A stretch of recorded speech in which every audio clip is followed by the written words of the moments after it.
किस ब्याज की दर से रुपए 400 का, कितने रुपए का, 400 का 9 महीने में, कितने समय में, 9 महीने में 30 रुपया हो जाएगा। यानी ये जो 30 रुपया है वो क्या है, ब्याज। 30 रुपया क्या है, ब्याज। किस ब्याज की दर से 400 का 9 महीने में 30 रुपया हो जाएगा। तो 30 रुपया क्या होगा, 400 रुपए का 9 महीने में 30 रुपया क्या हो जाएगा, ब्याज। समय कितना दिया है, 9 महीने। 400 रुपया क्या है, मूलधन। क्या है, मूलधन। हमसे पूछ क्या रहा है, ब्याज की दर। क्या पूछ रहा है, ब्याज की दर। तो पूछ रहा है दर, पूछ रहा है दर, दिया है मूलधन, दिया है समय और दिया है ब्याज। तो दर हमेशा किसमें होता है, प्रतिशत में। किसमें होता है, प्रतिशत में। साधारण ब्याज का हमारे पास एक ही सूत्र है, एक और सूत्र है मिश्र धन वाला ना। ब्याज निकालने के लिए मिश्र धन में से क्या करते हैं, मूलधन हटा देते हैं। और मेन सूत्र है ब्याज का, साधारण ब्याज का क्या सूत्र है, मूलधन गुणे दर गुणे समय बटे 100। इसमें ध्यान देने वाली हमको क्या बात है कि दर और समय दोनों का मात्रक क्या होना चाहिए, एक समान होना चाहिए। तो 1 2 3 4, 4 लोग हैं। 4 लोगों में से जिसका भी मान पूछेगा, जैसे दर हमसे पूछ रहा है तो हमको क्या क्या दिया रहेगा, क्या क्या दिया रहेगा, ब्याज, मूलधन और समय। इसको छोड़ के बाकी सभी चीजें दिए रहेंगे। अगर हमसे दर पूछ रहा है तो क्या क्या दिया रहेगा, ब्याज, मूलधन और समय। ब्याज दिया है, कितना है, कितना है, कितना है ब्याज, कितना है, 30 रुपया। समय कितना है, समय कितना है, 9 माह। और मूलधन कितना है, मूलधन कितना है, 400 रुपया। ठीक है। तो हमसे दर पूछ रहा है, तो हम क्या करें, किस ब्याज की दर से। तो दर और समय दोनों का मात्रक क्या करना पड़ेगा, हमको एक करना पड़ेगा। यहां पर समय किसमें है, महीने में। तो दर निकालेंगे तो किसमें निकलेगा, महीने में। तो हमको वर्ष में बनाना पड़ेगा, वर्ष में बनाएंगे। चूंकि दर और समय दोनों का मात्रक क्या होना चाहिए, यहां पर समय किसमें है, महीने में। किसमें है, तो दर किसमें निकलेगा, महीने में। ठीक है। तो हम महीने में दर तो निकलता नहीं जल्दी, महीने में दर निकलेगा फिर 12 से गुणा करना पड़ेगा तब ना वर्ष में बनेगा।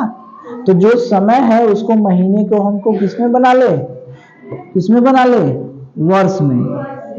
तो वर्ष में जब बना लेंगे तो दर हमारा कितना हो जाएगा, वार्षिक। तो हमको करना क्या होगा,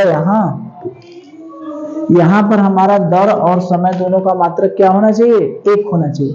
तो दर हम जब निकालेंगे तो यहां पर देखिए 10%, 11%, 12%, ये सब जो दिया है, ये क्या दिया है, इसमें लिखा नहीं है, लेकिन ये समझिए ये सब कौन सी दर है, वार्षिक है। ठीक है। तो जो महीना है, समय है, समय को भी हमको किसमें बदलना पड़ेगा, वर्ष में। तो समय को वर्ष में कैसे बदला जाता है, एक वर्ष में कितने महीने होते हैं, सबको पता होगा। कितने महीने होते हैं, 12 महीने। या हम इसको ऐसे कह दें कि महीने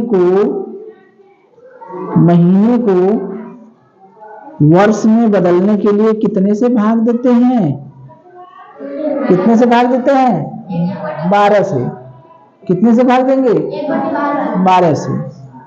वर्ष में कितने से भाग देंगे, 12 से, या इसको कहें 1/12 से गुणा करते हैं, या तो 12 से भाग देते हैं या तो 1/12 से गुणा करते हैं।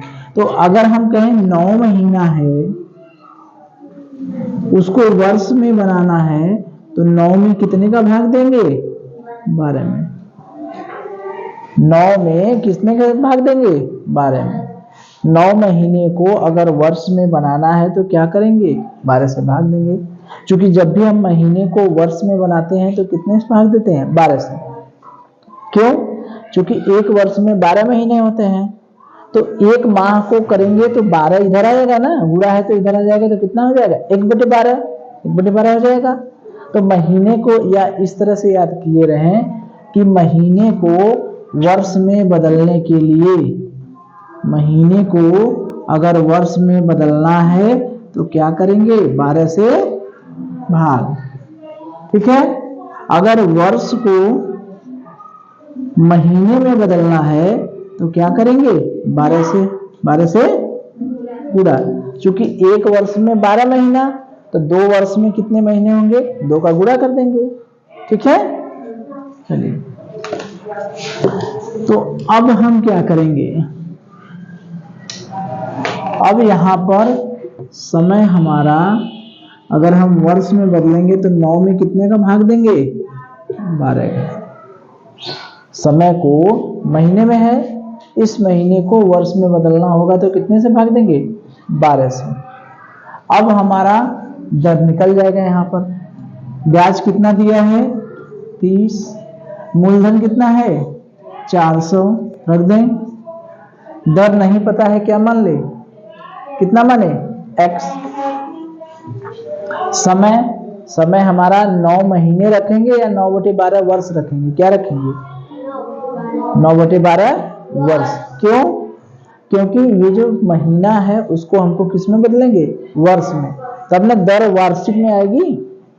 तो 9/12/100, तो ये 12 तो नीचे चला आएगा, यानी 30 बराबर 400 गुणे x गुणे 9/100 गुणे 12। ठीक, इतना तो समझ में आ गया। ये 12, 9 ऊपर है और 12 कहाँ चला जाएगा? नीचे और में। अब x को इधर रहने दें, तो 30। अब देखिए ये पूरा का पूरा जो नीचे है वो ऊपर चला जाएगा, गुणा हो जाएगा। 100 गुणे 12 बटे ये 400 गुणे 9। 2 जीरो से 2 जीरो क्या हो गया? कट गया। अब 4 से गुणा करेंगे तो 4 तिया 12 हुआ। अब 3 त्रिके 9,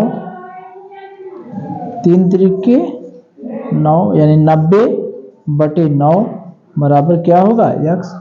10 में 9 से 90 में 10 9 से भाग देंगे, कितना आएगा? 10। यानी x बराबर कितना आ गया? 10। x क्या है हमारा? दर कितना आ गया? 10। तो दर जो हमारा 10 है वो क्या है? 10% क्या है? वार्षिक की महीना? वार्षिक। ठीक है। तो हमारा प्रश्न क्या था कि किस दर से 400 रुपए का 9 महीने में 30 रुपया हो जाएगा? यानी 400 रुपया है, 9 महीने बाद उसका जो ब्याज है वो 30 रुपया हो जाएगा। तो यहाँ पर ब्याज कितना है? 30 रुपया। समय कितना है? 9 महीना। और मूलधन कितना है? 400। तो ब्याज का हमारे पास सूत्र है, ब्याज बराबर मूलधन गुणे दर गुणे समय बटे 100। हमसे पूछ रहा है दर के बारे में, तो जिसके बारे में पूछ रहा है उसके छोड़ के बकिया सब दिया रहेगा। क्या क्या दिया रहेगा? ब्याज, मूलधन और समय। ब्याज कितना दिया है? 30। मूलधन कितना दिया है? 400। समय यहाँ दिया है 9 महीने। तो महीने को हम लोग वर्ष में क्यों चेंज किए? क्योंकि दर हमारा जो है वो साधारणतः किसमें होता है? वार्षिक में। तो ये महीने में दिया है तो महीना जहां भी लिखा रहे, महीने को हम वर्ष में चेंज कर देंगे। तो तो 9 महीने को वर्ष में कैसे चेंज करेंगे? महीना को वर्ष में चेंज करने के लिए कितने से भाग देते हैं? 12 से। तो 9 में 12 से भाग दिए, 9/12 वर्ष आ गया। तो यहाँ समय की जगह 9/12 रख दिए बटे 100। पक्षांतर कर दिए, ये 12 नीचे चला आ गया। दर नहीं पता है, दर को हमने क्या मान लिया? x। जो नहीं पता रहता है उसको x मान लेते हैं।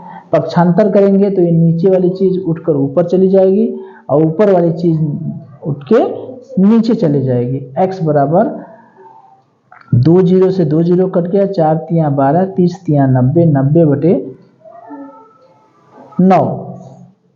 तो कितना हो गया? 10। यानी दर जो है हमारा 10% क्या हो गया? वार्षिक। ठीक है, चलिए।